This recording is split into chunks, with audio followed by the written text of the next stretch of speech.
ইরানে মার্কিন ইসরায়েলের যৌথ হামলার পর প্রতিশোধ হিসেবে মধ্যপ্রাচ্যের মার্কিন ঘাঁটিগুলোতে হামলা চালায় তেহরান। ইরানের প্রতিশোধের আগুন থেকে রেহাই পায়নি সৌদি আরবের আরামকো তেলক্ষেত্র, জুবাইল পেট্রোকেমিক্যাল সংস্থা। একাধিক হামলা হয় সৌদি আরবের জ্বালানি ও শিল্প এলাকাগুলোতে। এর প্রতিশোধ হিসেবেই ইরানে হামলা চালায় সৌদি আরব। বার্তা সংস্থা রয়টার্স বলছে, মধ্যপ্রাচ্যের উত্তেজনা ছড়ালে সৌদি আরব গোপনে ইরানের ভেতরে একাধিক হামলা চালায়। বিষয়টি সম্পর্কে অবগত দুই পশ্চিমা ও দুই ইরানি কর্মকর্তা জানান, সৌদি বিমান বাহিনী গত মার্চের শেষ দিকে এই হামলা চালায়। তবে হামলার লক্ষ্যবস্তু কী ছিল তা নিশ্চিত করা যায়নি।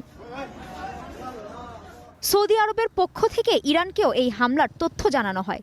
সৌদিতে আবারও হামলা হলে পাল্টা জবাবের হুমকিও দেয়া হয়। এরপর দেশ দুটি নিবিড় কূটনৈতিক যোগাযোগ স্থাপন করে উত্তেজনা কমিয়ে আনতে একটি সমঝোতায় পৌঁছায় রিয়াদ ও তেহরান।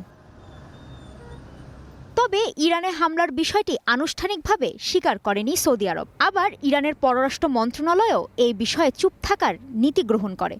সৌদি আরব এর আগে কখনো সরাসরি ইরানে কোনো সামরিক অভিযান চালায়নি। বিশ্লেষকদের মতে, আঞ্চলিক প্রতিদ্বন্দ্বী ইরানের বিরুদ্ধে আত্মরক্ষায় রিয়াদ এখন অনেক বেশি আক্রমণাত্মক অবস্থান নিচ্ছে।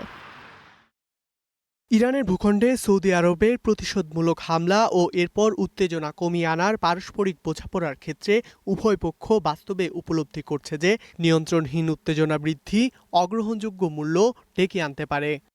শুধু সৌদি আরব নয়, যুদ্ধের উত্তেজনার সেই সময় সংযুক্ত আরব আমিরাতও ইরানে হামলা চালায়। ওয়াল স্ট্রিট জার্নাল বলছে, আরব আমিরাতে ইরানের হামলার পরপর বেশ কঠোর অবস্থান নেয় দেশটি।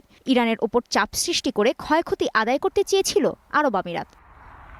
যুক্তরাষ্ট্রের সঙ্গে ঘনিষ্ঠ সামরিক সম্পর্ক থাকা সৌদি আরব ও সংযুক্ত আরব আমিরাত দীর্ঘদিন ধরে নিজেদের নিরাপত্তার জন্য মার্কিন সামরিক সুরক্ষার উপর নির্ভরশীল ছিল। কিন্তু টানা 10 সপ্তাহের যুদ্ধে দেশগুলোর উপলব্ধি হলো, মার্কিন প্রতিরক্ষা বলয় তাদের সুরক্ষা নিশ্চিত করতে পারেনি। কাজী শাহরিন, স্টার নিউজ।